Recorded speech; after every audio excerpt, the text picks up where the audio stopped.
পৃথিবীর এমন 3টি ব্রিজ যেখানে দুর্বল হৃদয়ের মানুষ গেলে তার হার্ট স্ট্রোক হয়ে মারা যাওয়ার সম্ভাবনা আছে, তাই আপনার হার্ট দুর্বল হলে কখনোই সেই ব্রিজে যাবেন না। নাম্বার 1, চীনের glass সাসপেনশিয়াল bridge.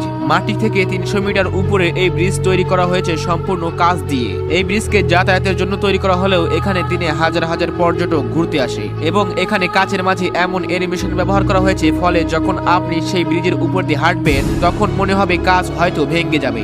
Number 2, Carrick bridge. বন্ধুরা, আয়ারল্যান্ডের এই ব্রিজকে পৃথিবীর অন্যতম ভয়ঙ্কর ব্রিজ বলা হয়, কারণ এই ব্রিজকে তৈরি করা হয়েছে সম্পূর্ণ দড়ি দিয়ে। তাহলে ভাবুন, আপনি এই ব্রিজের উপর দিয়ে হাঁটছেন এবং তখন দড়ি ছিঁড়ে গেল, তাহলে কি হবে ভাবতে পারছেন? তবে বন্ধুরা, ভয় পাবেন না, এই ব্রিজ এমন ভাবে তৈরি করা হয়েছে যা কখনোই ছিঁড়বে না। Number 3, Capilano suspension bridge. কানাডার এই ব্রিজ 1869 সালে তৈরি করা হয়েছিল, অর্থাৎ আজ থেকে প্রায় 100 বছর আগেকার এই ব্রিজ। আসলে এই ব্রিজকে এই নদী পার করার জন্য তৈরি করা হয়েছিল। এই ব্রিজ উচ্চতায় 230 ফুট এবং লম্বায় 460 ফুট।